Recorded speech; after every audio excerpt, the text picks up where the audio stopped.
Hello friends, तो कैसे हैं आप सब। उम्मीद करता हूँ आप सब बहुत अच्छे हो गए। मैं भी बहुत बढ़िया हूँ। Welcome my channel technical dentist और मैं हूँ डॉक्टर इमरान। और आज का एपिसोड है weekly comment episode. Weekly comment episode में इस सप्ताह पूछे गए जो भी सवाल आपने हमसे यूट्यूब पे कमेंट करके पूछा है, मैं उन सभी सवालों के जवाब देने की कोशिश करूंगा।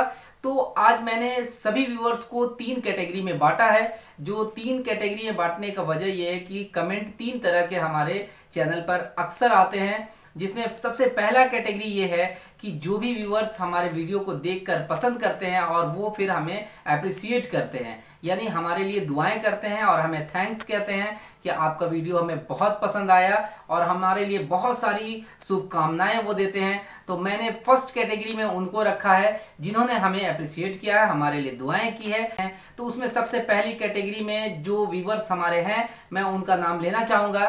तो उस कैटेगरी में हमारे व्यूवर्स हैं, जैसे सबसे फर्स्ट में मैं लेना चाहूँगा खतीजा वजीरी, अमरुत मिसल, अनोयर अली, सीरत भांगू, शकुंतला बेहरा, यश सक्सेना, रंजूलता साहू, राहुल सरस्वत, आयुष चौहान, प्रिया पोपली, संजय गुज्जर, सोनू कुमार, दिलीप साहू, राम फैब्रिकेशन और अंजलि पाठक। ऐसे बहुत सारे व्यूवर्स ने हमारे लिए दुआएं की है। मैं उनके लिए भी दुआएं करता हूं और ढेर सारी दुआएं हमारे तरफ से कि उनके जीवन में भी ढेर सारी खुशियां हों और वो जिंदगी के हर अच्छे मकसद में वो कामयाब हो पाएं और उनकी ज़िंदगी में ढेर सारी खुशियां हों। दूसरी कैटेगरी वो है जिसमें हमारे व्यूवर्स ने हमसे हमारा एड्रेस और हमारा कॉन्टैक्ट नंबर पूछा है। बहुत ऐसे व्यूवर्स हमारा कॉन्टैक्ट नंबर जानना चाहते हैं, बहुत सारे व्यूवर्स हमारा एड्रेस जानना चाहते हैं। तो जहाँ तक बात है एड्रेस का, तो मैं एड्रेस अगर दे भी दूं आपको तो ये मुमकिन नहीं कि आप हमारे पास आकर ट्रीटमेंट करा पाएँ, क्योंकि हमारे व्यूवर्स बहुत दूर दूर तक के लोग देखते हैं। तो ये मुमकिन नहीं हो पाता है कि जो लोग हमारा एड्रेस जानना चाहते हैं वो हमारे पास आकर ट्रीटमेंट करा पाएँ। तो इसलिए एड्रेस की बात नहीं। अगर मेरा वीडियो बनाने का मकसद ये होता है कि आप हमारे वीडियो से नॉलेज लें और ताकि अपने दांतों के प्रति अवेयर रहें और आपके दांत खराब होने से पहले आप अलर्ट हो जाए और अपने लोकल डेंटिस्ट से ट्रीटमेंट करा के अपने दांतों को ठीक करा लें। मेरा वीडियो बनाने का मकसद सिर्फ यही होता है। अब रह गई बात कि फिर भी अगर कुछ सवाल ओरली पूछना है, वॉइस के माध्यम से पूछना है हमसे कि डॉक्टर साहब से फेस टू फेस अगर आप चाहते हैं मुझसे बात करना, तो उसके लिए मैंने अपना कॉन्टैक्ट नंबर यूट्यूब चैनल पर शेयर किया है। आप हमारे यूट्यूब चैनल पर जाएंगे और वीडियो कैटेगरी में जाकर आप देख सकते हैं, उसमें मैंने एक स्पेशल वीडियो बनाया जिसमें मैंने अपना व्हाट्सएप कॉन्टैक्ट शेयर किया है और उस पर कुछ कंडीशंस हैं जिसको आप फॉलो करके आप हमसे वॉइस कॉल के जरिए या फिर टेक्स्ट मैसेज के जरिए हमसे जुड़ सकते हैं। तो हमारे दूसरे कैटेगरी में जो पूछने वाले जो भी व्यूवर्स हैं उसमें हैं जमील अंसारी, कमल सिंह और जयवंत भयानी इंडिया, आवेश शेख, संगीता गुप्ता, एमडी अजीज खान, नीतीश कुमार, जय मां हरी सिद्धि, रेहाना खातून, संदीप सिंह, संजय कुमार वर्मा, सूरज कुमार और ऐसे बहुत सारे व्यूवर जिन्होंने हमारा एड्रेस और हमारा नंबर पूछा है। तो आई होप कि उनका भी मैंने जवाब दे दिया कि उनके लिए हमारे पास एक स्पेशल वीडियो है, हमारे चैनल पर जाकर आप देख सकते हैं। और अगर नहीं होगा तो मैं उस वीडियो का लिंक इस वीडियो के डिस्क्रिप्शन में भी दे दूंगा। आप वहां से भी उस वीडियो को देखकर हमारे साथ व्हाट्सएप के जरिए जुड़ सकते हैं। और अब आता है तीसरा कैटेगरी। तीसरे कैटेगरी में मैंने उन व्यूवर्स को डाला है जो कि बहुत इंपॉर्टेंट है, क्योंकि वो हमारे वीडियो को देखते हैं और देखने के बाद उनका कुछ सवाल रह जाता है वीडियो देखने के बाद, जो कि उनको प्रॉब्लम से जुड़ा होता है, उनके डेंटल हाइजीन से जुड़ा होता है या डेंटल डिजीज से जुड़ा होता है, और वो फिर कमेंट करके पूछते हैं और उसका आंसर जानना चाहते हैं। तो मैं भी कोशिश करता हूं कि कमेंट में उसका रिप्लाई दे पाऊं, लेकिन ये मुमकिन नहीं हो पाता है क्योंकि कमेंट इतने ज़्यादा आते हैं कि सबको टेक्स्ट करना हमारे बस की बात नहीं है, क्योंकि मेरा खुद का भी बहुत सारा काम होता है। तो इसलिए मैंने ये वीकली कमेंट एपिसोड का एक प्रोग्राम रखा है जिसमें मैं हर सप्ताह पूछे गए सवालों के जवाब मैं दूंगा। तो उसमें हमारे पास आए हैं बहुत सारे सवाल, तो मैंने कुछ सवालों को सॉर्ट आउट किया है, जिसमें आपको सबसे पहला सवाल है कार्तिक स्टूडियो सीतापुर और हिना अब्बास। ये दोनों व्यूअर्स का एक ही सवाल है कि मेरे दांतों का मसूड़ा अंदर साइड से फूला है और मसूड़े से ब्लड भी आता है, इसका इलाज बताएं। तो फ्रेंड्स, इसका इलाज जेन्युइनली मैंने कई बार वीडियो में बताया है कि अगर गम्स में स्वेलिंग है, मसूड़े में सूजन है, तो इसका मतलब ज़्यादातर ऐसे कॉमनली देखा जाए तो पायरिया ही होता है, जिसको जिंजिवाइटिस बोलते हैं, गम इन्फ्लेमेशन यानी मसूड़े में सूजन आ जाना। तो इसके लिए आपको सबसे पहले डेंटिस्ट के पास जाकर आपको डेंटिस्ट से चेकअप कराना होगा। अगर बाय द वे स्वेलिंग बहुत ज़्यादा होता है तो वैसे सिचुएशन में पहले मेडिसिन चलता है, और अगर हल्का फुल्का स्वेलिंग है और हल्का ब्लड आता है या फिर बहुत ज़्यादा भी ब्लड आता है तो पहले आप स्केलिंग कराएंगे किसी अच्छे डेंटिस्ट के पास जाकर, जो अल्ट्रासोनिक स्केलर के माध्यम से आपके दांतों का स्केलिंग कर देगा। और जब स्केलिंग आपका हो जाएगा तो लगभग ये प्रॉब्लम 50% सॉर्ट आउट हो जाएगा। फिर उसके बाद कुछ मेडिसिन प्रिस्क्राइब करेंगे डॉक्टर, और उसके बाद आपका ये धीरे धीरे जो स्वेलिंग का प्रॉब्लम है, ब्लीडिंग का प्रॉब्लम है, वो कम हो जाएगा। लेकिन फिर भी मैं बता रहा हूँ कि ये एक पायरिया डिजीज है, और पायरिया डिजीज जो होता है वो जेनेटिक भी होता है और पेट से भी स्टार्ट होता है। अगर पेट का आपका डाइजेस्टिव सिस्टम सही नहीं है तो भी पायरिया होता है। तो इसलिए आपको इन सब चीज़ों का भी ध्यान रखना होगा। और कुछ बैड हैबिट्स यानी कि टोबैको लेने से या फिर गुटखा, पान, तंबाकू जो भी आप खाते हैं या किसी तरह का इस तरह का हाइजीन मेंटेन नहीं कर पाते हैं तो वैसे में भी पायरिया जनरेट हो जाता है। तो हमें इन सब बातों का भी ध्यान रखना है। और दांतों की सफाई आप 6 महीना या साल में एक बार ज़रूर करा लें। तो आते हैं अगले सवाल पर। अगला सवाल है, हमारे व्यूवर्स हैं सुमन शर्मा सोनीपत। इन्होंने पूछा है कि मसूड़ा सूजा हुआ है, खाना चबाते वक्त मसूड़े में खाना चुभ जाता है।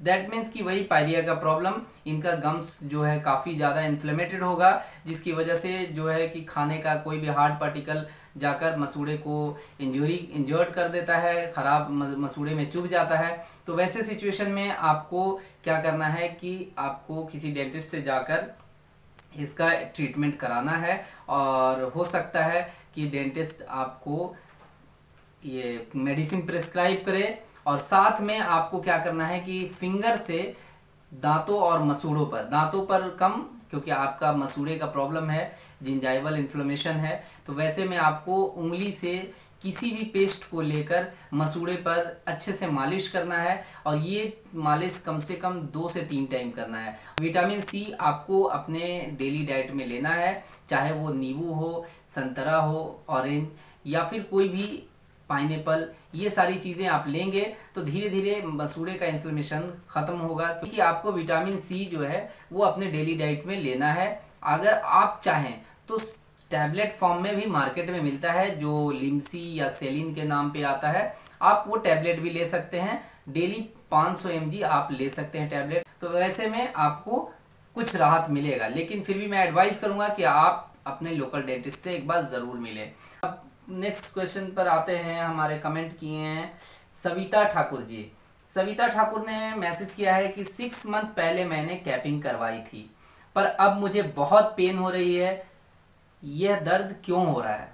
तो फ्रेंड्स, 6 मंथ पहले आपने कैपिंग कराई थी बट अब आपको दर्द हो रहा है, तो इसमें बहुत सारा सवाल भी होता है कि आप दांतों में कोई ना कोई प्रॉब्लम होगा तभी आपने कैपिंग कराया होगा। या तो दांतों का घिसाव हो गया होगा, एब्रेजन यानी घिस गया है दांत, या फिर आपके दांतों में कैविटी होगी, कैरीज होगी, तो डॉक्टर ने कैपिंग किया। तो कैपिंग विदाउट आरसीटी किया या फिर आरसीटी करके किया। अगर आरसीटी बिना किए आरसीटी कैपिंग किया है तो हो सकता है दांत में कोई प्रॉब्लम होगा जिसको आरसीटी करना ज़रूरी था, और उन्होंने क्या किया, डॉक्टर ने आपको सिर्फ कैप लगा दिया। तो वैसे सिचुएशन में तो आपको कैप को निकाल कर दांत की आरसीटी करानी होगी, और आरसीटी कराकर फिर आप कैप लगा लेंगे तो आपका दर्द ठीक हो जाएगा। लेकिन अगर आपने आरसीटी कराकर कैप लगाया होगा तो वैसे में क्या होता है कि कई बार आरसीटी फेल भी हो जाता है, आरसीटी सही ढंग से नहीं हो पाता है, आरसीटी का जो नर्व होते हैं उसके वो क्लियर नहीं हो पाते हैं। वैसे सिचुएशन में कई बार क्या होता है कि पेन फिर से स्टार्ट हो जाता है, तो आपको री आरसीटी कराना पड़ सकता है। तो आपने जिस डॉक्टर से भी, डेंटिस्ट से भी आपने कैपिंग कराया है, आपको एक बार उनसे जाकर मिल लेना चाहिए। नेक्स्ट कमेंट है हमारे जहीर जैदी और वजहुल सैफी।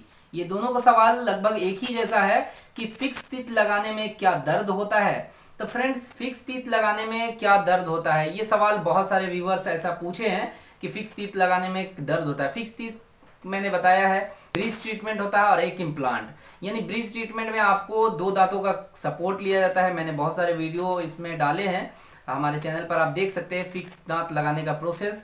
तो बहुत सारे व्यूवर्स ने हमें वो ब्रिज ट्रीटमेंट पर किया है कि क्या फिक्स टीथ करने पर दर्द होता है।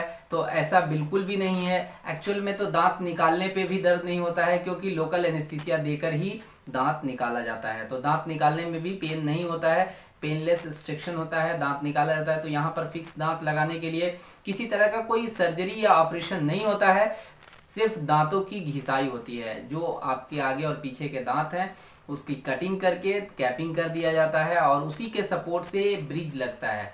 तो वैसे सिचुएशन में भी दर्द नहीं होता है, लेकिन हाँ किसी किसी को सेंसेशन बहुत ज़्यादा होता है। जब सेंसेशन होता है, वैसे बहुत सारे डॉक्टर तो ऐसा है कि आरसीटी करके ही दांतों का ब्रिज लगाते हैं, लेकिन मैं ज़्यादातर पेशेंट का ऐसे ही बिना आरसीटी किए ही ब्रिज लगा देता हूँ, क्योंकि हमारा एक अपना एक्सपीरियंस है, अपना एक टेक्निक है जिसमें बिना आरसीटी के ही मैं ब्रिज लगा देता हूँ।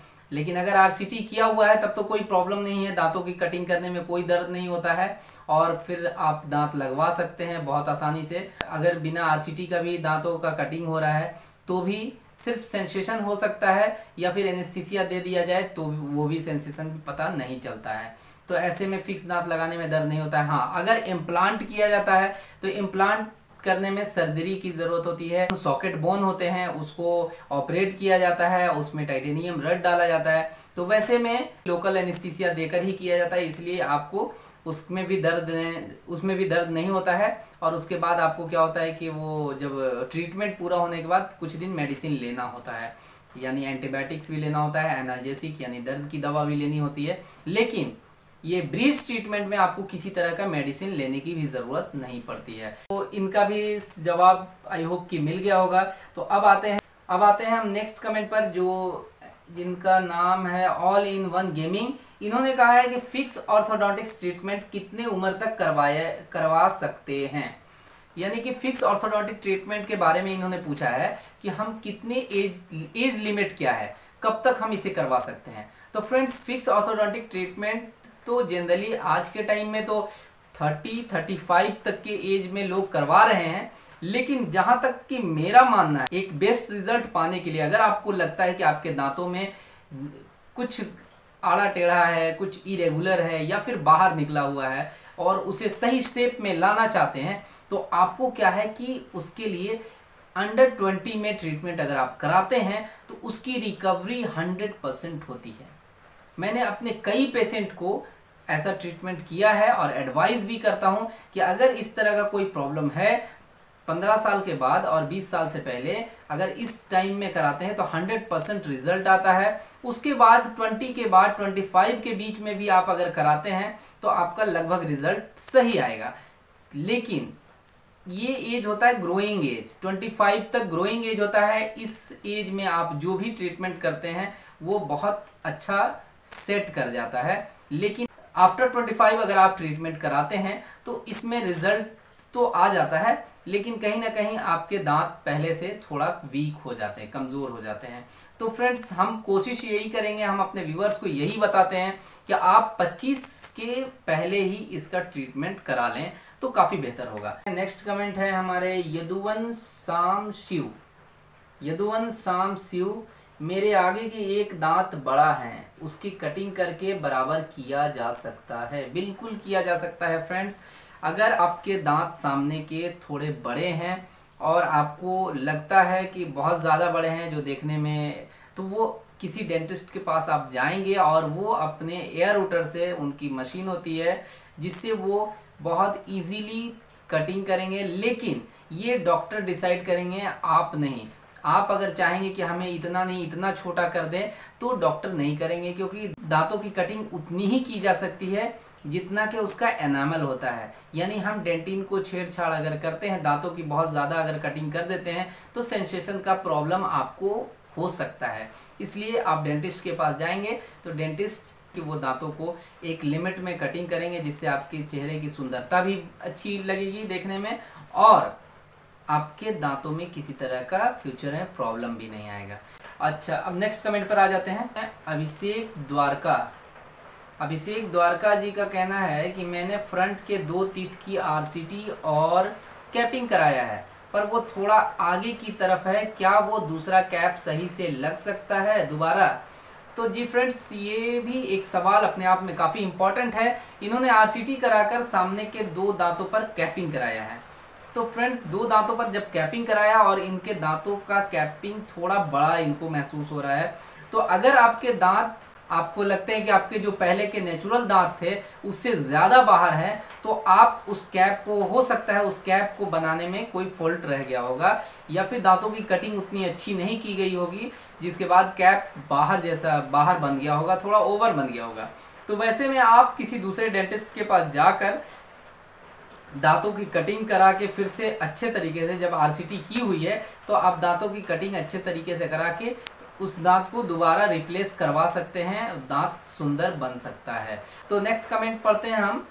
नेक्स्ट कमेंट है प्रियंका शाह। मेरे आगे की एक दांत पर चोट लगी थी, जिस कारण उस पर बहुत दर्द हो रहा है, क्या करना पड़ेगा? तो प्रियंका जी, आपने जो सवाल किया है कि आपके सामने के दांतों पर चोट लगा था और बहुत दर्द हो रहा है, क्या करना पड़ेगा? तो बहुत दर्द होने का मतलब है कि चोट लगने के तुरंत बाद दर्द हो रहा है, या चोट लगने के 2, 4, 6 महीने के बाद दर्द हो रहा है। तो कई बार होता है कि जब हमारे दांतों पर चोट लग जाता है तो हमारे नसों में इन्फेक्शन हो जाता है, नसों में स्वेलिंग हो जाती है, जिसकी वजह से कुछ टेम्पररी तो दर्द ठीक हो जाता है जिस टाइम चोट लगा, और फिर उसके बाद 6 महीने, साल भर के बाद, 6 महीने या 1 साल के बाद दर्द फिर से स्टार्ट हो जाता है, और उस समय भी हम मेडिसिन लेकर काम चला लेते हैं। लेकिन ऐसा हमें बिल्कुल भी नहीं करना है। उस समय क्या करना है, जैसे ही हमें अगर चोट लगने के बाद दांतों में अगर कलर चेंजिंग हो रहा है, या फिर चोट लगने के बाद दांतों को टच करने पर दर्द हो रहा है, तो हमें फ़ौरन उस दांत की आरसीटी करा लेनी चाहिए। क्योंकि अगर हम दांतों की आरसीटी करा लेते हैं तो फ्यूचर में उस दांत को हमें निकलवाने की ज़रूरत नहीं पड़ती है। लेकिन अगर हम उसे अवॉइड कर देते हैं, चोट लगा और हम मेडिसिन लेकर काम चला ले रहे हैं कि चलो कोई दिक्कत नहीं है, दर्द है, दवा खा लेते हैं, ठीक हो जाएगा, अगर किसी तरह का इन्फेक्शन भी होगा तो ख़त्म हो जाएगा, तो वैसे में क्या होता है कि आगे चल के वो इन्फेक्शन बहुत ज़्यादा बढ़ जाता है, जिसकी वजह से आपको वो दांत निकलवाना पड़ जाता है। अगर आपको जैसे चोट लगा और आपको दर्द फील हो रहा है, ठीक नहीं हो रहा है, 2, 4, 6 महीने तक दर्द रह रहा है, तो आप फ़ौरन उस दांत की आरसीटी करा लें। और अगर दांतों का कलर चेंज हो गया है तो आरसीटी कराने के बाद उस पर कैपिंग भी लगा लें, तो आपके दांत बच सकते हैं। क्योंकि चोट लगने के बाद कई लोगों के दांत टूट जाते हैं, ऊपर के क्राउन, तो उस टाइम में तो लोग आरसीटी या कोई भी ट्रीटमेंट करा लेते हैं। लेकिन कई बार होता है कि दांत टूटता नहीं है और आपके दांतों में चोट गहरा हो जाता है, तो लोग उसे अवॉइड कर देते हैं। तो ऐसा बिल्कुल नहीं करें। अगर दर्द होता है तो आप फौरन उस दांत की आरसीटी करा लें। नेक्स्ट कमेंट है हमारे विकास सिंह जी ने पूछा है, क्या पायरिया से कैंसर भी हो सकता है? तो ऑफ कोर्स कैंसर हो सकता है अगर आपने लापरवाही बरती तो, क्योंकि पायरिया एक गंदगी से उपजता है, और अगर मसूड़े में बहुत ज़्यादा दिन तक स्वेलिंग रहता है, बहुत ज़्यादा दिन तक अगर पस फॉर्मेशन होता है, पायरिया बहुत ज़्यादा एडवांस होता है, कल्क्यूलस और टार्टर जो है वो हमारे दांतों के अंदर बहुत दिन तक जमा होता है, तो ये कई बार, हर बार नहीं, कई बार किसी को ये कैंसर का रूप भी ले लेता है। ये कैंसर एक्चुअली में ओरल कैंसर होने का एक ओरल हाइजीन भी बहुत बड़ा कारण है। अगर आप दांतों की, मसूड़े की हाइजीन पर अगर ध्यान नहीं देते हैं तो मे बी कि कैंसर का रूप वो ले सकता है। तो इसीलिए हम बार बार पेशेंट को बोलते हैं कि अपने ओरल हाइजीन का बहुत ख्याल रखें। दांतों में अगर पायरिया है तो उसे इग्नोर ना करें और उसका ट्रीटमेंट समय रहते डॉक्टर से जाकर ज़रूर करा लें। तो नेक्स्ट कमेंट सज्जाद शाह का कमेंट है, क्या टीथ क्लीनिंग प्रोसेस में दर्द भी होता है? तो सज्जाद शाह जी, टीथ क्लीनिंग में बिल्कुल भी दर्द नहीं होता है। अगर आप आपके दांतों में बहुत ज़्यादा गम्स में स्वेलिंग है, मसूड़े में स्वेलिंग है, तो हो सकता है वो गम्स के अंदर के टार्टर को निकालने में थोड़ा आपको पेन फील हो, लेकिन जनरली इसमें दर्द बिल्कुल भी नहीं होता है, क्योंकि जो अल्ट्रासोनिक मशीन होता है वो वाइब्रेशन से काम करता है और दांतों में बिल्कुल भी दर्द नहीं होता है। हमारे आज के एपिसोड का आखिरी कमेंट है सुस्मिता मुखर्जी, कैपिंग परमानेंट होता है या कुछ साल के बाद बदलना पड़ सकता है? तो ये सवाल भी अपने आप में इम्पॉर्टेंट है। बहुत सारे लोग पूछते हैं कि ये कैपिंग कितने टाइम तक चलता है। तो एक्चुअली में कैपिंग अगर जिरकोनिया या ईमैक्स का आप लगाते हैं तो 10 से 15 साल की वारंटी उसमें मिल जाती है, यानी 10 से 15 साल तक आपके कैपिंग में कोई भी प्रॉब्लम आता है तो आपके कैप बदले जा सकते हैं, यानी कि उसकी लाइफ तो 15 साल फिक्स है। उसी तरीके से सेरेमिक का भी अगर कैप लगाते हैं तो 15 साल उसकी फिक्स है, वो ख़राब नहीं होती है।